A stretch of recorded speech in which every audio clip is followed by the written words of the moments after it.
Okay, greetings. Welcome to Pop's Collection, where we dissect and reflect on a movie or TV show. For my Pop's Collection, I'm Ron Tweedy. Joining me is Pops, and today we're going to talk about Frank Miller's Sin City. Yes, be prepared. This is not your usual PG-13 rated show. Yeah, This is one of our special R versions. right. And you thought 300 was graphic. Yeah. I, I I don't know. This one I felt was a lot more graphic. In a lot of ways, yes. I think, and we've done R-rated films before. You know, we did Conan the Barbarian, we did Birds of Prey, so it's not unprecedented. But this one, I think, definitely was more on the disturbing side. There was lots of things that were extremely graphic, like you said, and it wasn't just, there's this concept in Protestant theology called total depravity, and you really can see that on full display in a movie like this. I would agree with that totally. And uh, you know, Frank not only wrote this, but he was also one of the directors in Yes. this. Did you happen to catch the special features? Oh, No. well, there was a great feature about Robert Rodriguez, the other director, who just so totally wanted to do this film that he coaxed Miller to come to Texas. And he was like, "Hey, look, I've got this idea. I just want to shoot it. There's certain ways. Says let's just have lunch and do a little shooting. And if you don't like what we do, then we'll just nix it." And it was like Frank Miller's like, "Well, all right, you're gonna shoot a little bit in this little bit of time, and we're gonna get some semblance." And he was like, he had no idea that Rodriguez had already done some filming, with his idea for what he wanted to do, which was similar to what Zack Snyder wanted to do with the 300 with the shot by shot thing.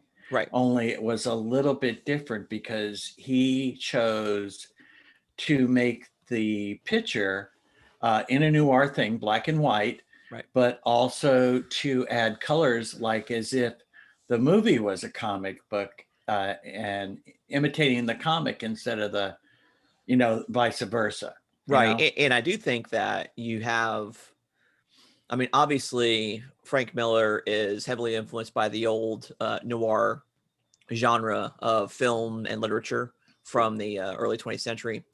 And I think a lot of the art style also borrows from like early comic strips. So, like, you had the 4-color comics essentially, kind of similar to Dick Tracy in that there was only a limited palette that they chose from. And this one, it's even more limited. It's only, it's mostly grayscale, like you said, with a few exceptions. So very similar and evocative to the original source material. It's another situation where you have the comic or the film being extremely faithful to the source material, as opposed to where you have, I think, on some of the later Marvel movies and DC movies, they're faithful to the essence of the comic and not faithful to the comic itself. Like, it's more stringent, I think, in these films. And I think they're obviously experimenting with other stuff. We didn't really say, it's like the mid 2000s, so digital technology was not as far advanced as it is today, but it was still making pretty great strides. You think about kind of like the next big leap for us was the prequels of Star Wars, and Lord of the Rings, I think, as well played a big role in kind of pushing the technology forward. And I think, once they saw those proof of concepts, they're like, well, we can apply this to the graphic novel. And I think that's where a lot of these ideas came from about making it this stylized. Yes, well, Rodriguez is really he's an interesting person, and he's besties with Quentin Tarantino.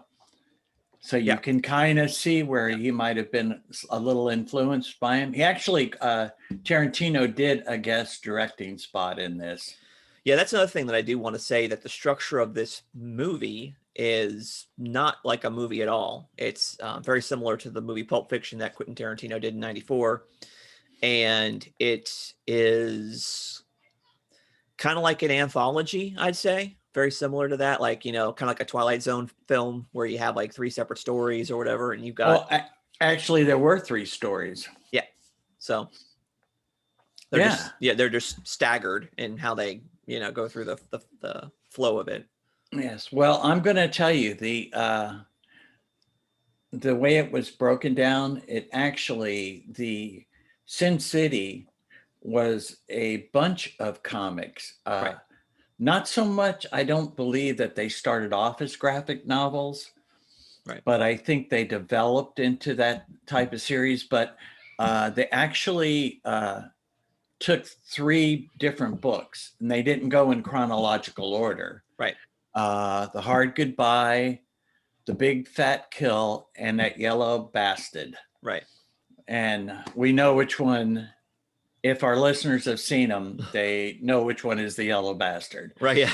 But I thought it was interesting the way that they broke it down. Mm-hmm. They started off with The Customer is Always Right, Part 1. Yep. And then they had the next part was That Yellow Bastard, Part 1. Mm-hmm. The Hard Goodbye, they did the whole thing. Yeah, it's like a standalone in the middle of it. Yeah, kind of like maybe a break from the other stuff. Yeah. And then we got The Big Fat Kill, which was also a standalone. Right. And although I do think that that Yellow Bastard, they had to tell it that way because obviously the story itself spans 8 years, right? So it makes sense for them to kind of say, okay, what happened in the meantime between, Hartman's or Hartigan's stint in prison. So. Right. Well, and that makes sense. And then after The Big Fat Kill, they had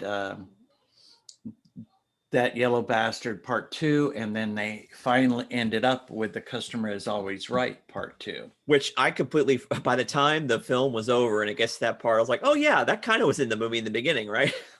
Yes.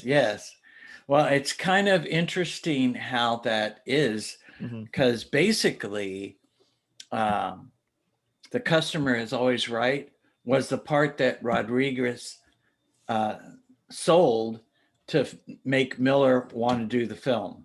Interesting. Because he had already started, he had gotten the actor. There were so many actors in this movie. Yeah. And actually, I counted them, that stars, big name stars, 29 different big name stars. Although some of them weren't like that big at prior that to time. this film. Yeah, like Rosario Dawson, I think, didn't have a whole lot before this film, but she blew up afterwards. Right. And also you have to say, I don't know, I think she's becoming we might have to do a show about which star has done the most different comic book characters. Because I mean, she has played the voice of Lois Lane, the voice of Wonder Woman. Yep. She's been on Daredevil, Iron Fist, and Luke Cage. Yep. She was in Star Wars. She played Ahsoka in The Mandalorian. That's right. And I keep like, wow, how many? I know Chris Evans. Yes, the other one I was thinking of, yeah. But it's like, wow, she's becoming my favorite.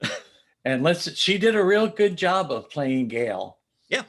Agreed. And I have to say also that the makeup with all of these people, Mickey Rourke. Yes. And the other one, Benicio del Toro. Like, yes. I was like, okay, that's Benicio del Toro. I know. You could not recognize him at all. No, and he also deepened his voice. Yes. Well, I mean, I can see that. He did that with The Collector in the Marvel movies. Oh, yeah, that's true. That's fine. But like when I always picture him, like he's always Dario from License to Kill, right? Yes. That's always him. And so like, he looks completely different from that. I'm like, I was shocked when I realized that's who that was. Right. And you always kind of note him with real short hair. Yeah, true. And it took me halfway through to realize that, wait a minute, that's Benicio. I was like, what? Yeah, exactly. I was thinking, I mean, all during the beginning part, I was thinking, wow, is Mickey Rourke doing another part? Did they make him up? You know, because it almost looks similar to his Mickey Rourke style in a lot of his movies. He has long hair like that, you know? Yeah, like he did in Iron Man 2, right? Yes, yeah. Yeah. So it's like almost, I think, oh, they just put a different nose on him, because Yeah. with the styling that he did when they made him up as Marv, Yeah.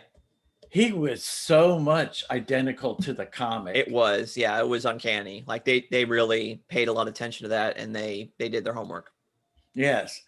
But, you know, and I was trying to think about this, that after we do finish with this, we definitely need a palate cleanser. Oh yeah, You no know, doubt. because No doubt.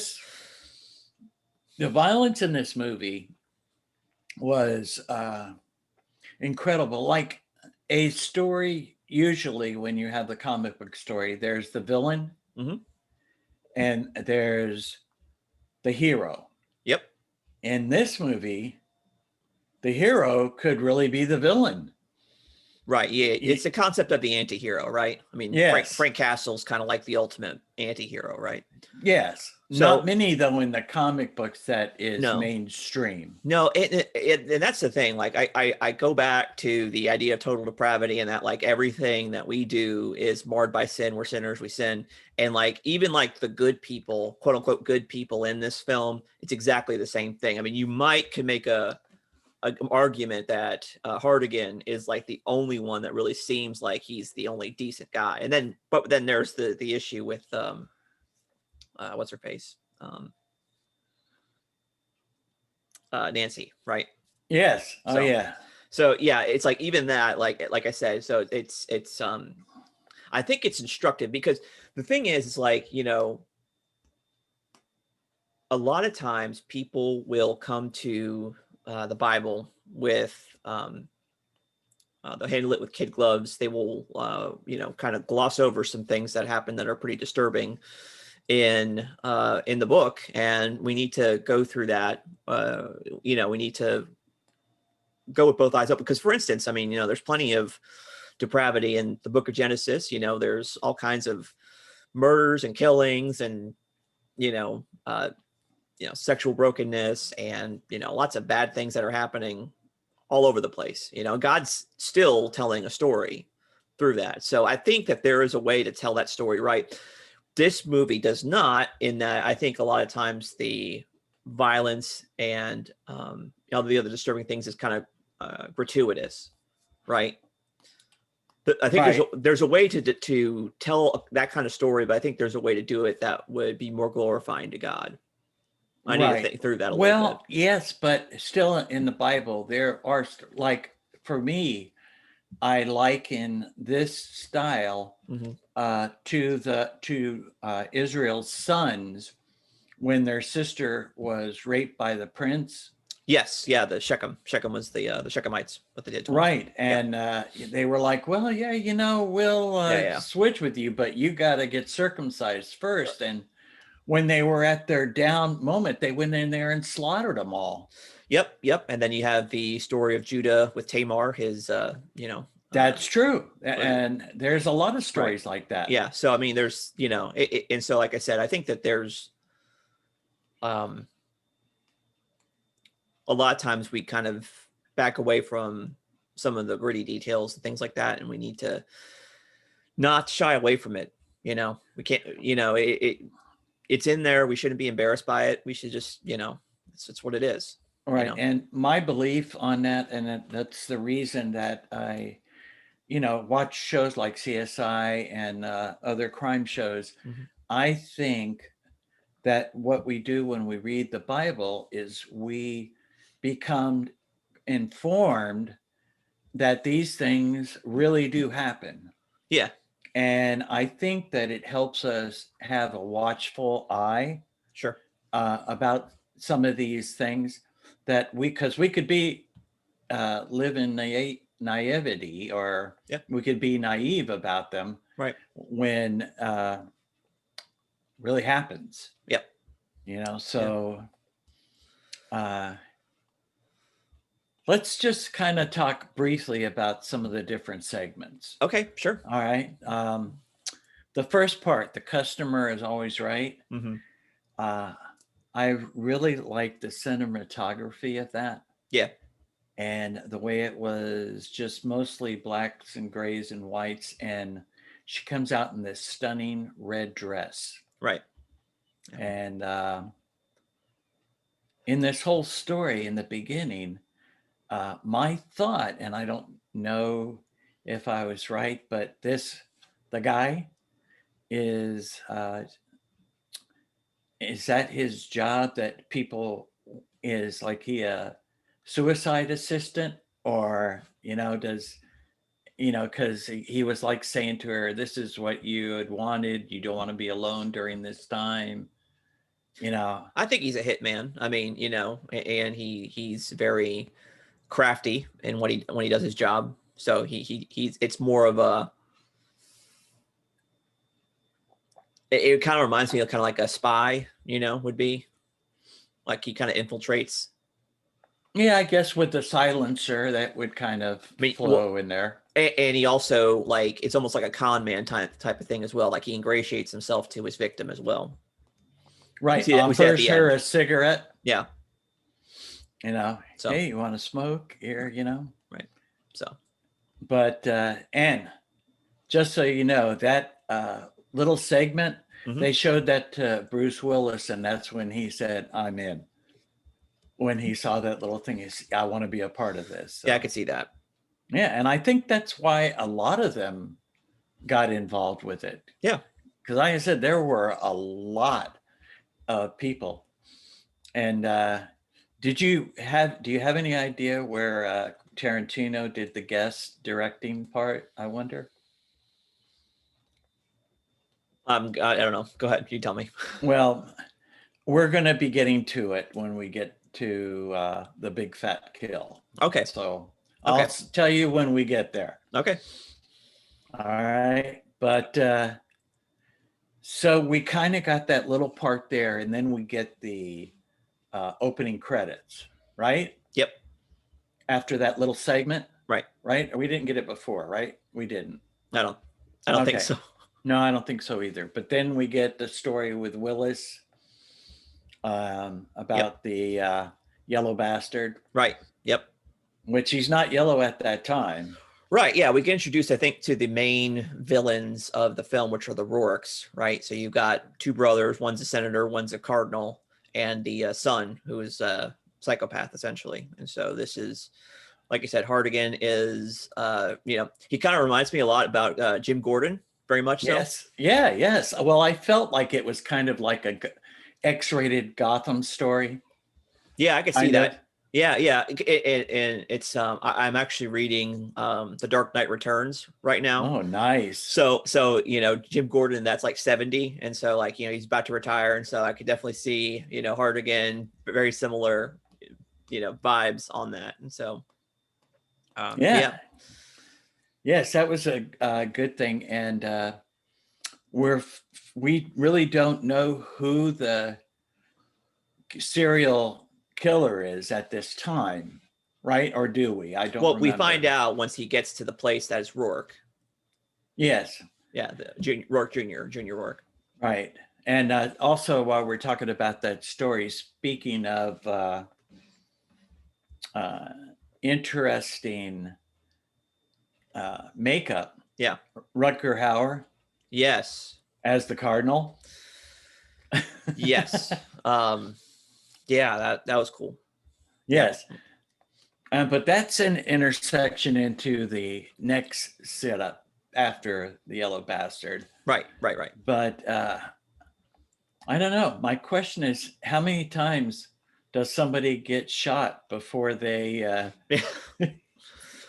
Well, it's funny you say that. I mean, the funny thing is about it is that a lot of times people have this idea is that if you get shot, you instantly die, which sometimes that's true. Depends on where and what kind of thing you're shot with. But other times, I mean, it is very possible that people get shot up, a dozen times and then they survive. So it does happen. Especially if somebody is, let's say, chemically altered. And if you're shooting somebody who's, like on angel dust or something like that with a 9mm, I mean, they're going to keep going. You got to have something with a little bit more stopping power. So, I mean, it's yeah. Right. It's not unprecedented that right. Yeah. somebody lived through that stuff. Yeah, I think this one kind of swings to the other extreme, right? You have one extreme where you're shot once in the arm and they're dead, and you got the other extreme here where they're Swiss cheese by the end of it and they're still surviving, which is also ridiculous. Right. Which this story has, what we get to see in this part in the part one of this story. Yeah. It kind of just starts to open up to, like you said, the bad guys, the main bad guys, the Rourkes. Yep. But then you also see that we got bad cops. Yes. And that there's a large number of bad cops. Yeah. And we start to see certain characters in this that are going to unfold into the next one, The Hard Goodbye. Right. I think, right? And that's the story with Marv, that this guy, I feel like he had to be chemically altered all the time. Yeah. He kind of reminds me of a Ben Grimm type character, The Thing. Yeah. I could see that, except flat-headed. Right, flat top. Exactly. Yeah, but and he's also like you said, he's a little he's not there mentally. And it's not. No, unless he takes his medication. Even if he takes his medication, it's still kind of questionable, Yes. Which is interesting. Yeah. Yeah. And then we get introduced in that story to another partner in crime with Rourke Jr., which is Kevin, right? Yes. Well, and that would be Elijah Wood. Yeah, which he didn't really talk during that whole thing, did he? No, he never talked. And so that was really good acting on his part. Yeah, really creepy. Everything about him was, it was really disturbing. So yes, that's, I felt like it was at times hard to watch. Like we said that when we saw the 300, we kind of looked at it differently from the first time we saw it. Yeah. I feel the same way about this one. I do too, especially after having a daughter. Way different for me. Yes, and you just can reflect differently. I think it becomes a little more powerful to you as far as making you more insightful to these things. Yeah. And being aware. Yep. Because let's face it, we live in a world, we are born sinners, and only by the grace of God are we saved and can we walk on the straight path. But even so, there are a lot that aren't walking the straight path. Right. We got to live with them too. Absolutely. But it doesn't mean that we shouldn't be cautious and extra protective. Agreed. So Marv, what a character. Yeah. And he's, like you said, he's like the epiphany of the anti-hero. Yep. Agreed. Yeah. He receives this kindness that he had never received before from a beautiful woman. Goldie. Right. Yeah. Goldie. She's murdered in her sleep and he's like right next to her, and he had no idea how that happened. He gets framed and then he goes on a revenge to figure out who's actually responsible for it. And that's where we, meet Kevin. We meet a priest, which is a cameo by Frank Miller, which is pretty cool. Yes. Yeah. I thought that was really neat. Rodriguez did a cameo in it too. Yes, that's right. As a SWAT guy, I think. Right. So So yeah, we get that, and like you said, we get introduced to the other Rourke brother, the cardinal, in this scene, and he's kind of responsible for all of this. And then we find out the disturbing thing about how there is a I would say absolutely demonic actions for that Kevin and the cardinal are going through, which is yeah, very disturbing. Oh, yes. And he believes he sees the light of God. Mm-hmm. Really? Well, I believe he sees the light, but if you remember that Lucifer means light bearer, right? So Yes. There you go. I know, saying. but yes. I thought that whole thing, even to the end when they shaved Marv's head Yeah. and they electrocuted him, Yes. he's like, "Is that all you got?" Yeah. Oh, Yeah. So. that was a crazy story. But intertwined in between that story, Mm-hmm. we also met Nancy. Yes.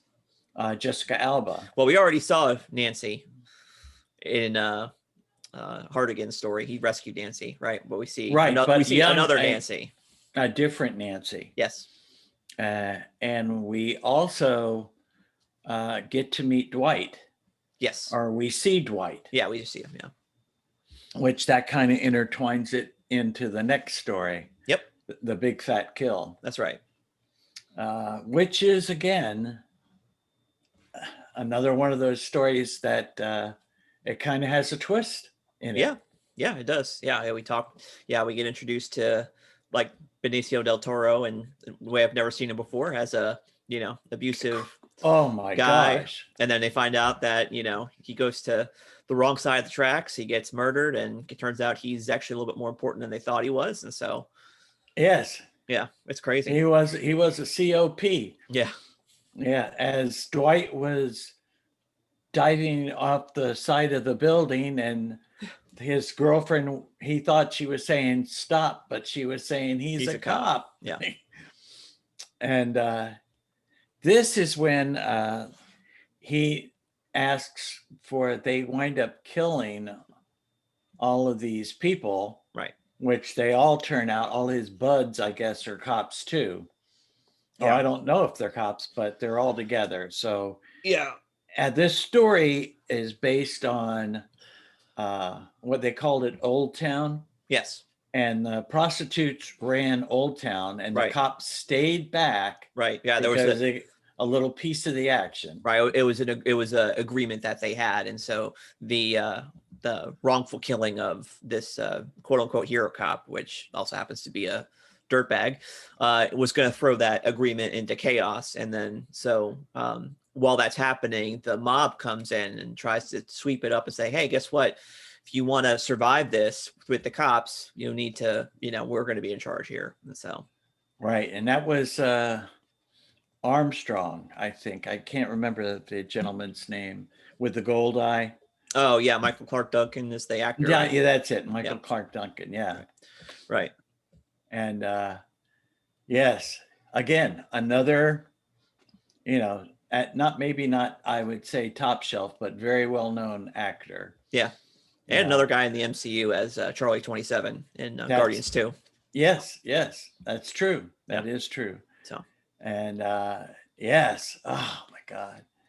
Yeah, the more you look at it, it's kind of cool the way you could see these things.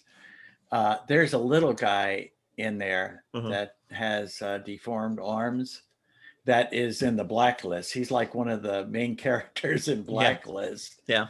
And it's like, wow, that was way before Blacklist, but interesting. Like I said, a lot of the actors and actresses, but we are now getting to the point where Dwight says, get me a big car. Right. A car with a big trunk, and I'll get rid of them. Right. Into the tar pits. Right.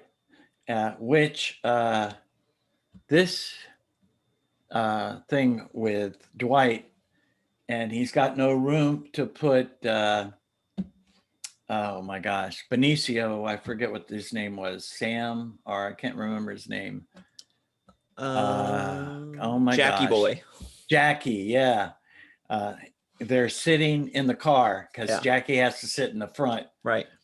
and he's got a gun nozzle stuck in the middle of his forehead, Yeah. and they're talking. Right. That is the guest Quentin Tarantino directing part, Okay. where he goes through that, which you can see that Yeah. in his, going to the pits, Yep. Yep. which the La Brea Tar Pits is what they're talking about, Yeah. Pretty much. Yeah. So, but that story in the middle of all this kind of, it took so many different turns Right.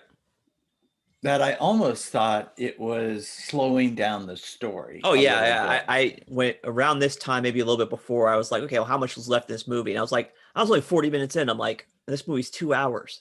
Yes. Yeah. Well, a little over 2 hours, actually. True. But it was like, I just kept thinking, when is this story going to, come to completion? Right. Right.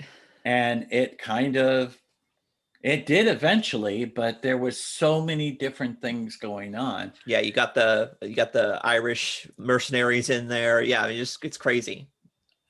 I mean, how many different things? It was just so off the wall. Yeah. Yeah. But then again, it really never, it came to completion to a point. Yeah. Yeah. There was a shootout with the mob, and that's pretty much the end of that story. Is that the old town is still in the control of the prostitutes, Yes. but there's been no resolution about the cop part. I guess they were successful at hiding the body afterwards, and yeah, the only person that really escaped was Becky, who Yes. kind of knew the truth, Yes. which will come a little bit later. Right. That comes to completion later on. But Yeah, and then we got the wrap up of the yellow bastard. At this point, we actually get the actual yellow bastard himself showing up. yes, and the Right. storyline. And we find that Nancy's been writing to him every day. We actually meet the head Rourke Right. too, Yes. Senator Yep. Rourke. That's right. And that's Powers Booth, Yep. um, who, again, he did his part real well too. Mm-hmm. Yep. Uh, Gosh, just so many different actors and actresses in this thing that you Right. just like looked at and said, "Oh yeah, yeah." Yep.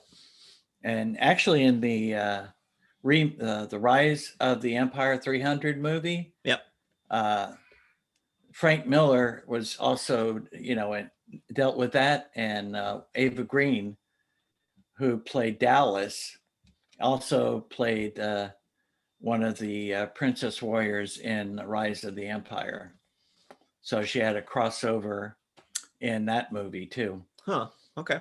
So she played Xerxes #1. She was Okay. the queen of all the ships or whatever. Anyways, it doesn't matter.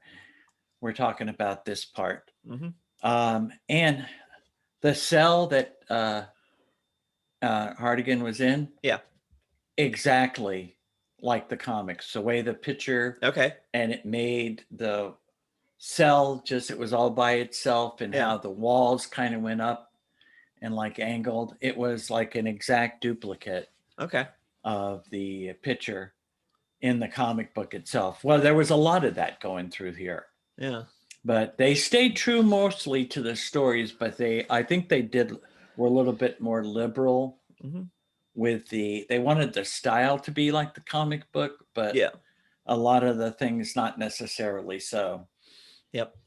I did enjoy the coloration on the different cars. Yeah. That's pretty cool. I mean, that was totally 50s, the Mm-hmm. turquoise Oh yeah. and the bright reds. Yep. Yep. Totally 50s. Yeah. Yeah. So we get the wrap up of that story. Once he finds Nancy. Nancy is kidnapped by the yellow bastard again, and he Yes. finally saves her at the end at the farm, and he knows that unless if he's still alive, she's still in danger, and so he ends up killing himself to to protect her. Yes, she's an exotic dancer now. Yeah. And she has a love for Hardigan, even though he's probably old enough to be her grandpa. Right. Yeah. It's a romantic love that, it's like I said, that part of it is, I think you know, the the depravity part for Hardigan. He almost was the only one that was like didn't have anything really terrible about him, but I think him almost giving into that would be right. He didn't, no. but he was really tempted. Yeah. And like any of us, we can all be tempted. We have to be so careful that we could wind up, going down that rabbit hole. Yep. In the wrong direction. Yep. So that wraps up, and then at the very end, we get a little vignette from The Becky. Customer is always right. Yep. Part 2. Right. Yep. We get Becky, and we get Josh Hartnett again with his, Yes. offering her a cigarette. So let me ask you a question. Yep. Do you really think that it was when we were in the Big Fat Kill? Was Becky really doing it to save her mother, or do you think it was more the money thing?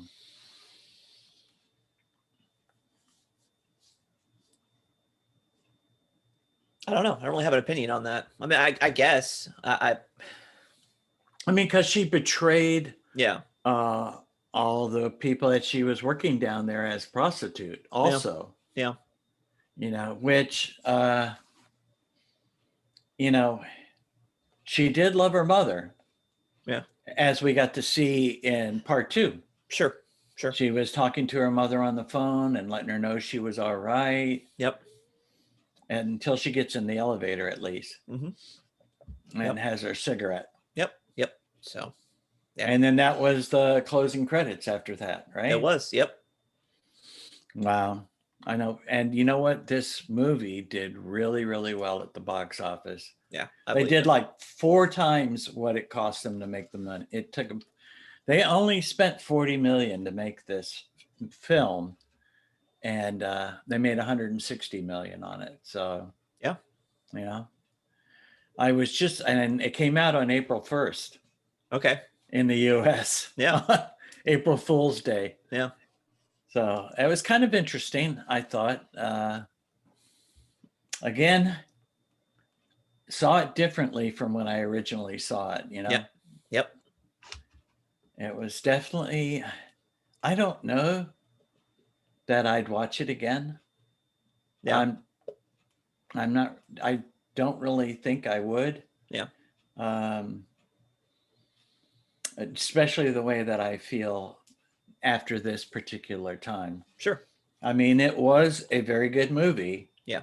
But there were a lot of disturbing things in there. Yeah. And like I said, I do think that there is a way to do this right. And I think that there's a way to portray the violence and depravity in a way that is not glorifying it, or it's not gratuitous. And I think I haven't seen that, but I think it's possible.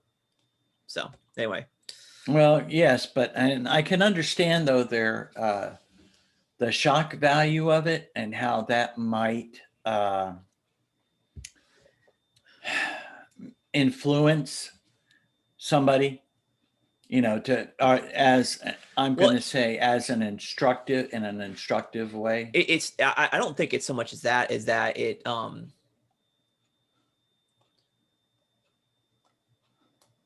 I'm trying to think of the right words. There's a kind of there's a response that the filmmakers were going for that I think was different. I don't know. Anyway. It's hard to say. I mean, I don't think that Frank Miller in his comics was able to portray that much violence or gore, maybe would be the right word. I don't know. Yeah. What do you think about that? Well, it's different when it's drawn and it's a still image versus when it's in motion, right? Because I do think that a lot of the stuff, like especially like the crazy stuff with like Mickey Rourke getting hit by a car multiple times and stuff like that, like you can really do that in one way of the comic, and it would hit, and it hits you a different way when it's in motion, and it actually shows it like 3 times. It's different, even though the images might be the same. It's not the because it's a still image and not a moving image. Right. There's this element of reality that you're removed from because number one of the colors not being lifelike. Then the other part of it is just how crazy some of the thing is. So you kind of can get away with more extreme portrayals, and I think that's kind of the reason why it's doing what it's doing. So anyway, All right. Well, I'm going to say that was one of the few positives of this movie. Yeah. Was that the photography and the way that they added color and used color in it. I thought that was an incredible job. The cinematography and the way that they handled everything was. Yeah. It wasn't like Conan, where it was panoramic, and it was totally opposite of that, Right. All right, let's wrap it up. So, all right. Final thoughts? Anything else? Just like I said, I don't think I'll be watching it again. Yeah, me neither. And I don't really have an interest in looking at the sequel. No. I did do the sequel for 300. I had to see that just based on the fact that it came out after Miller did the second graphic novel. Yeah. So I just kind of wanted to see how closely they stuck to that. Yep. And again, that was graphic. Yep. To say the least. So, but hey, I'm done with it. Okay, good deal. All right, so I'm going to say rating wise, this is a tough call, but I am going to do the actors. I love the actors and actresses, and I love the cinematography. I'm going to go, and their faithfulness to the stories themselves. Yeah. I'm going to give it a 7. Okay. Yeah. So. Yep. Yeah, I'd say the same thing. 7's a good number. The only thing that I would differ with a little bit is that I think the pacing was really off. I definitely took me out of the story a couple times. The fact that they kind of jumped all over the place. I think that if this were made just a little bit later, maybe 5 or 10 years later than this, it would have been perfect as like a limited series on Netflix. They would have done something like a 6-episode miniseries, and that would have solved all the problems for pacing, I think. I think you're right. Yes, because like we had said in the beginning, it was 3 of the stories, and then they broke up the 2 of the stories right in the front and the end, and then told 2 stories separately. Yep. So my thought is that if they could fix that problem that way, and I wouldn't be surprised if they eventually get there. I wouldn't be surprised at all. It could happen. So, all right. Well, I think that's it. So I agree. Okay. So for next week, let's like you said, let's do a palate cleanser. I don't know what we'll do yet. We'll do something, but it won't be anything like this. Okay. And it won't be Harley Quinn, the series. No, certainly not. Okay, good. Thank God. Okay. All right. Thank you all for joining us for another episode. If you have any feedback, feel free to drop us a line on Facebook or on Twitter, and we'll see you next week. Goodbye and God bless. Goodbye. God bless. And tell your friends.